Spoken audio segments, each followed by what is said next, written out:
Hi, this is Craig with GMC4x4.com, the site for Chevy and GMC truck enthusiasts. As part of our maintenance video series, what I'm going to show you guys how to do today is to replace the fluid in your transfer case. The truck we're going to be using is a 1999 Chevy Tahoe, which has the NP246 transfer case. And the easiest way to check what transfer case you have under your truck is to look on the casing itself. You'll see it stamped on a metal disc. That's a surefire way to see what you have under your truck. And even though we're working on the 246, this is going to be a practice, or this video in how to replace the fluid is going to be common across just about any transfer case you come across. This is a pretty easy job, and as you watch the video, I think you'll see why. So let's kick off by the fluid that you're going to need. For the 246, you actually need a special fluid that you can only get at the dealership. It's AutoTrack 2 fluid. Do not use transmission fluid or any other type of synthetic fluid in the 246. Because of that auto four-wheel drive option, it must have the AutoTrack 2, which again you can only get at the dealership. The tools that you're going to need to complete this job are actually pretty simple. First, you're going to need a fluid transfer pump. They really come in two sizes, which is one for quarts and one for the smaller bottles, which is liters. This is the smaller one. Make sure you get that. You're also going to need a torque wrench. This is just to make sure that you torque the bolts down to the correct foot-pound when you're completed. The NP246 has an 18mm socket. You're going to need gloves. A drain pan. I personally use these. I like these because it's easy to store afterwards. And then some towels. This is to clean off the bolts, but then also to clean off your hands when you make a mess. So this is a pretty easy job, so we're just going to dig right into it, and stay tuned and I'll show you where the bolts are located. Alright, so this is our transfer case right here, and I'm showing you this perspective from the passenger side of the vehicle. I also want to show you that identification plate. This is it right here. You can see those numbers. 246. It identifies that this is a 246 transfer case. Also, and one of the most common questions that I've been seeing is, where's the drain plug and where's the fill plug? So you can see the drain plug is actually at the bottom most of the transfer case. These bolts right here, don't touch them. They actually hold the transfer case together. This one's pretty easy to identify because of how the casing's shaped right here. So this is your drain plug bolt. This is going to be the first bolt that we loosen. Once you start loosening this, make sure you've got your drain pan underneath, because it's definitely going to start coming out soon. Also, this is our fill plug. What's nice about this design is it's impossible to overfill this transfer case. Just make sure your vehicle is on level ground when you do all this work. So I'm not going to do this on the video, but essentially take your socket, your wrench, whatever you're using, goes on like this, and then you're just going to spin this counterclockwise to loosen the bolt, and we're going to let our fluid drain into that catch pan, so stay tuned. Alright, so now that the fluid is all draining into our drain pan, this is the drain plug. What you want to do here, clean it off. You want to make sure all the threads are clean, and when you reinstall it just like this. Don't use any type of thread sealant or plumber's tape. You just want nice, good, clean threads. Also, the reason we had the torque wrench out before is make sure you understand the torque setting for when this goes back in, because you really don't want to over-tighten this.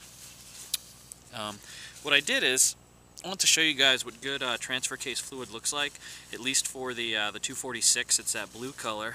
So as you can see, it still has that bluish green tint to it. It's not black, it's not brown.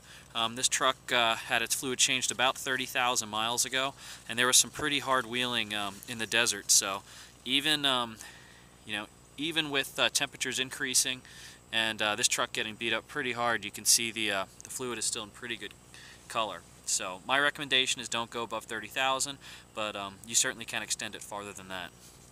So the next step, after we reinstall this drain plug, is going to be pumping the new fluid in. So this is the type of fluid pump you're going to want for these smaller 1 liter containers, and all you're going to do here, just install it, screw it on, and essentially as you press this down, fluid is going to come out of this tube like this. Here, I'll just show you to get it started. So you can see that nice new blue fluid coming in. That's what you're going to do to really get this thing going.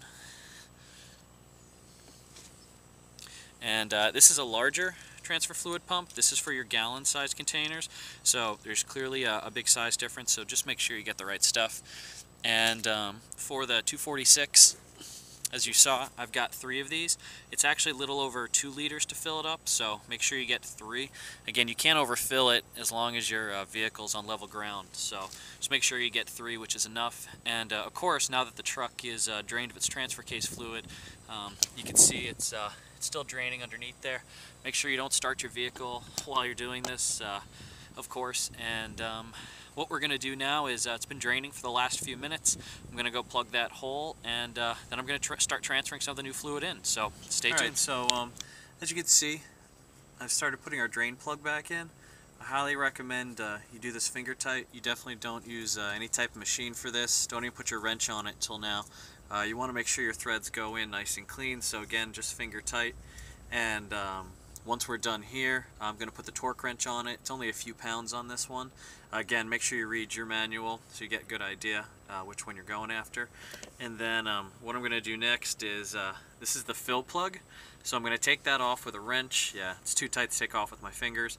I'm going to take this off with a wrench, and then I'm going to start transferring the fluid in. So I'm going to do all of this off camera. It's going to take me 2 hands, but the idea is that once you've transferred enough fluid in, again, through this hole, so put that hose of your transfer pump up here and just, pump the new fluid in. And it's going to be a little over 2 liters.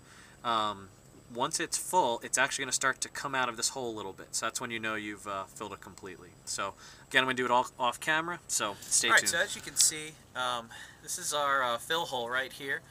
This is the new fluid that's leaking out. That means it's full. The transfer case has tons of nooks and crannies and crevices, so most likely you're not going to be able to get that full capacity of your transfer case in one transfer, just because you do have some old fluid sitting in those crevices. If you'd like to get some of that old fluid out, you can of course try jacking up your truck in a variety of positions. But with me, this fluid has always been clean and in good shape, so once I got to 2 liters and saw it overflowing a little bit, I said it was done with this truck, but you could do as you please. So before we put this in, I cleaned up this bolt, so all the threads are are nice and clean. As you can see, it's in good shape. I let it drain out just a little bit because I did pump a little bit too much in. But now, again, just like before, finger tight. Use your hands when you put it in, because you want to make sure that the threads, go in nice and easy. Don't ever start with a wrench, especially on these sensitive drivetrain products. This is pretty much it. I'm going to tighten this next with my torque wrench to get the right torque setting. But other than that, we're done. This transfer case, brand new, is about, or rebuilt, is about $1,200. This fluid change right here took me, less than half an hour, and was about $30 in fluid. So certainly well worth it. I hope you guys enjoyed the video. I hope you learned a lot. If you've got any questions, certainly post them up. Again, you can find more information and more videos on other drivetrain components and how to change all their fluids at www.gmc4x4.com. Look forward to seeing you guys there. Again, feel free to post up some questions, add to the discussion, and safe wheeling. See you soon.